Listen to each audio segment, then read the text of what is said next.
കുറേ നാളാവുന്നു സ്റ്റുഡിയോയിലൊക്കെ ഒന്ന് പോയിട്ട്. പിന്നെ എൻ്റെ ബർത്ത്ഡേയും കൂടിയാണ്. ഈ നേരം വെളുക്കുന്നത് എൻ്റെ ബർത്ത്ഡേ ആണേ. അങ്ങനെ വെറുതെ ഒന്ന് സ്റ്റുഡിയോയിൽ കയറാമെന്ന് വിചാരിച്ചു. സത്യമായിട്ട് വെറുതെ സ്റ്റുഡിയോയിൽ കയറിയതാണ്. പിന്നെ കുറേ നാളുകൊണ്ട് ഞാൻ ഈ ജെയിൻ്റെ ടൈപ്പ് പാൻറ്റ് വേണം, ജെയിൻ്റെ ടൈപ്പ് പാൻറ്റ് വേണമെന്ന് പറഞ്ഞ് ഇക്കാലത്ത് പറയുന്നുണ്ടായിരുന്നു.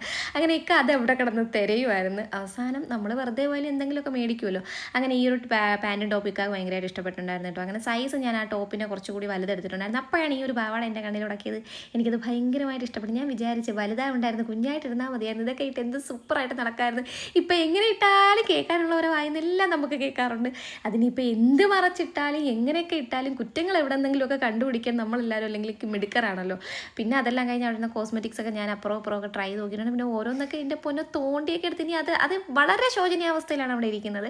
എങ്കിലും ട്രൈ ചെയ്തൊക്കെ ചുമ്മാ നോക്കിയിട്ടുണ്ട്. അതൊന്നും മേടിച്ചിട്ടില്ലായിരുന്നു. പിന്നെ 1-2 ടീഷർട്ട്സൊക്കെ ജസ്റ്റ് ഇങ്ങനെ എടുത്ത് വെച്ച് നോക്കിയിട്ടുണ്ടായിരുന്നു കേട്ടോ.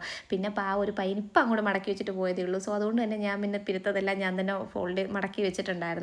പിന്നെ അത് കഴിഞ്ഞ് നല്ല അടിപൊളി റിങ്സും നമ്മൾ നെക്ക് ചേർന്ന് കിടക്കുന്ന മാലയും കാര്യങ്ങളൊക്കെ ഉണ്ടായിരുന്നു കേട്ടോ. ഇയർ റിങ്സ് ഒക്കെ അടിപൊളി കളക്ഷൻസ് ഉണ്ടായിരുന്നു. റേറ്റും എനിക്ക് തോന്നുന്നു പുറത്ത് വന്നതിനെക്കാട്ടി കുറവാണ്. പിന്നെ ക്വാളിറ്റി എനിക്ക് അറിയത്തില്ല. പിന്നെ അടിപൊളി ക്യൂട്ടായിട്ടുള്ള ക്ലിപ്സ് ഉണ്ടായിരുന്നു കേട്ടോ. ഞാൻ അതിന് ഒരു ക്ലിപ്പ് എടുത്തിട്ടുണ്ടായിരുന്നു. പിന്നെ എല്ലാം മേടിച്ച് ഒന്നും വാങ്ങണ്ടെന്ന് പറഞ്ഞ് വന്നതാണ്. എന്നിട്ട് എന്തെല്ലാം മേടിച്ച്